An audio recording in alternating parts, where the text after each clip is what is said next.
In this report, we'll discuss How Highly Effective People Communicate by Peter D. Andre. As an overview of this text, the author proposes that in order to speak eloquently and persuasively, you have to look into or understand the patterns of thinking of the other person that affect ultimately their behavior. And what this means is you're focusing on the cognitive influences or cognitive biases, as we say, of the other person. Now, the author does make some discussion of whether this is ethical. That is, you are trying to persuade someone. In a way, you are manipulating them.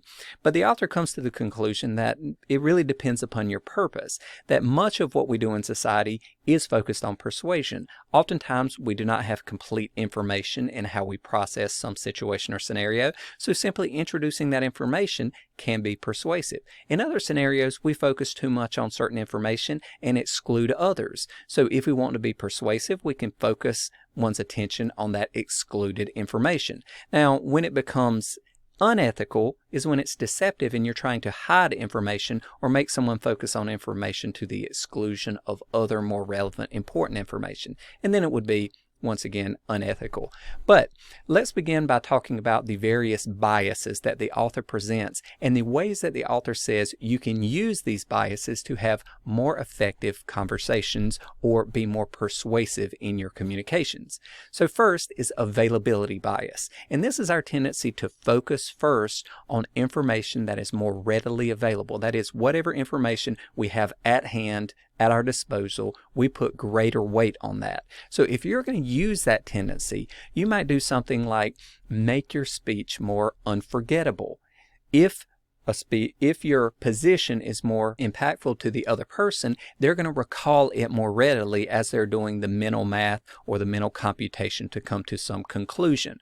And how do you make something unforgettable? Well, you add really three elements: emotion, you keep it simple, and you make it vivid. One effective way of doing this is to use stories or to use compelling narratives. Normally it's more effective to do it about a single person, because if you're trying to convince a single person, then they can oftentimes see themselves in that person's position. So in order to make it emotional, you add some emotional elements. You may introduce people into the story that somehow mean something or are related to the person. That is, you could tell a story that makes them think about family members or loved ones or themselves at a younger age when they were more capable of being influenced by a situation. So adding that emotion. Keeping it simple, that is, introducing a simple point that draws a simple conclusion from your story. And then make it vivid. Give images. Describe in detail certain scenarios so that the person can see themselves in that given situation or scenario. The next bias that the author points out is attribute bias. And this is our tendency to substitute simple ways of thinking or simple views of something for more complex situations.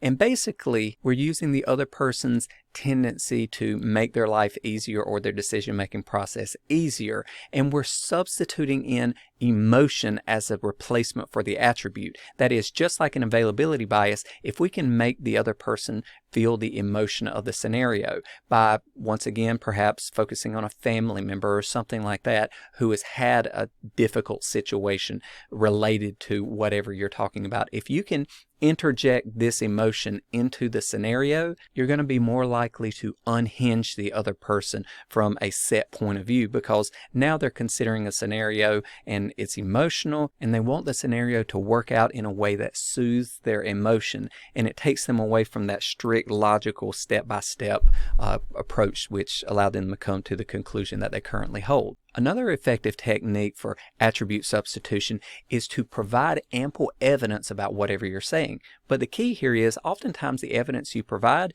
doesn't prove your point, and it may only be tangentially related to your point. But if you pile in tons of evidence for the other person to consider, it conflates the existence of evidence with the actual strength of the evidence and can actually make it more persuasive to the other person because it's reinforcing the point that you've already put out there. And lastly, you can present social proof. And this is one of the most common ways of using attribute substitution. You are stating how someone else feels or how someone else acted in a given situation, or you tell their story about what they went through. So if you can create a level of association with someone that the person you're speaking with respects, so take a public figure, for instance, or a celebrity, someone of that nature, and present their actions or their opinion in the given situation, and this once again can reinforce a belief that this is the right course of action for them to undertake or the right belief for them to adopt. The next form of bias is the anchoring bias, and this is our tendency to gravitate towards whatever is the starting point for our conversation, or this is most commonly used in negotiations where there's going to be some back and forth, some give and take. Wherever you start the conversation, say if you're negotiating over the price of something, you can start the conversation at one price, and this anchors where the price will go from there. Whereas if you would have set perhaps a much lower or much higher price, it would have had a similar effect in terms of where you actually start the negotiation. So you can use this tendency in people's mind to anchor a conversation or position around the starting point by being the one to arbitrarily set the anchor. You can raise it to or lower it to affect expectations in a given situation or scenario. Another tactic might be to introduce unrelated anchors, that is, introduce as comparison the price of other things or the outcome of other situations that may not be relevant to the situation at hand. All of this goes to make the communication that you're putting out there more persuasive to the other person. Now, the next form of bias is zero risk bias, and that is the tendency of individuals to prefer scenarios or choice options where there is no risk of failure or no risk of loss involved. Now, science and the study of probability tells us that we should value two choices or two situations similarly, but this bias causes us to avoid that or not do that. So in a communication with someone that we recognize has a preference towards a zero risk scenario, we can focus our position or whatever we're trying to influence them or persuade them on away from the portion that could fail or away from the portion that have some level of risk to it, and try to focus on the part of the scenario where no risk exists. Similarly, another way would be to provide a guarantee against any particular loss that could come or result from your position or from them accepting your point of view, all of which can have an incredibly persuasive effect.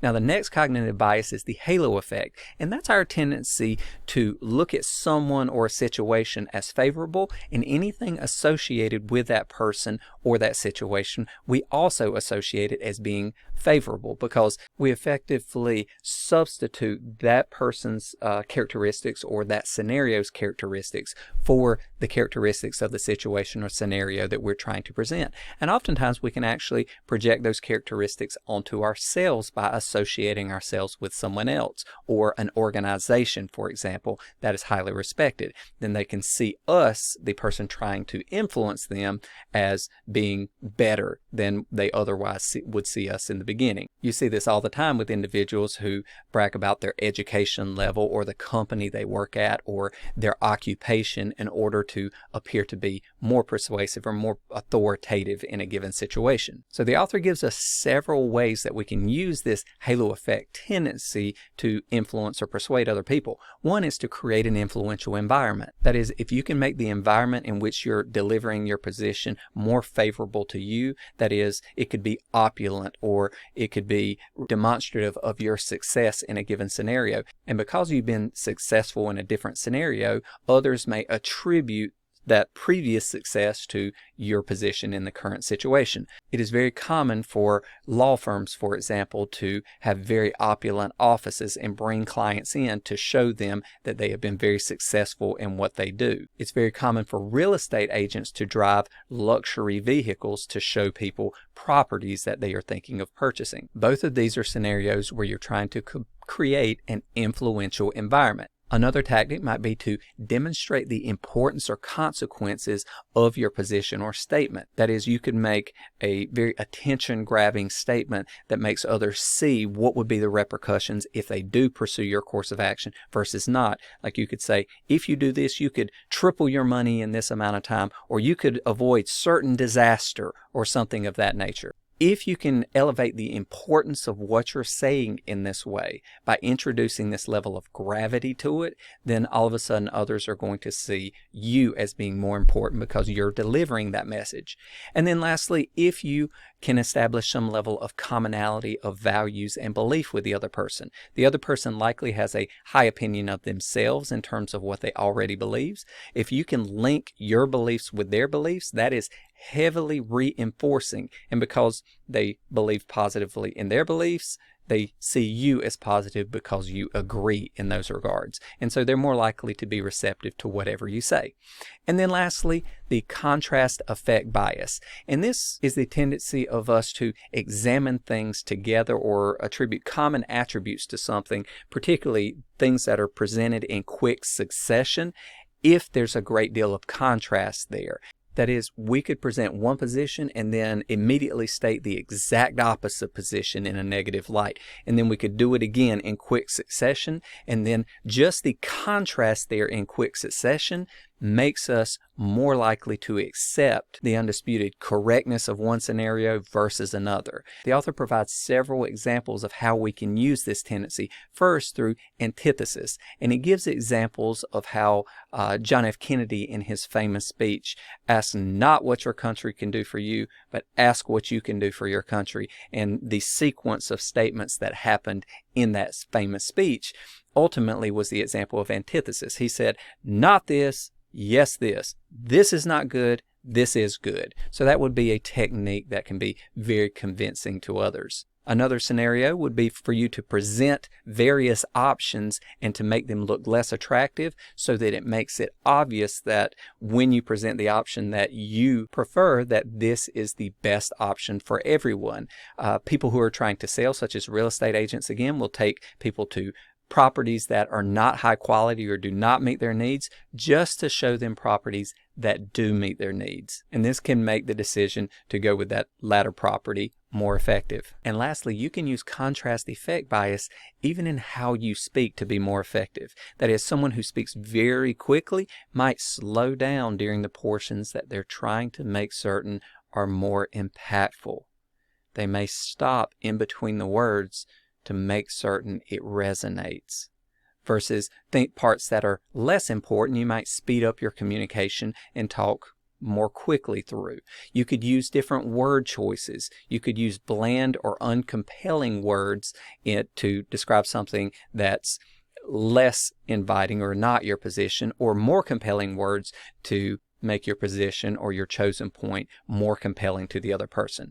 So this is a good overview of how the author explains that using individuals' cognitive biases can make one a more effective communicator. So this concludes our coverage of how highly effective people communicate.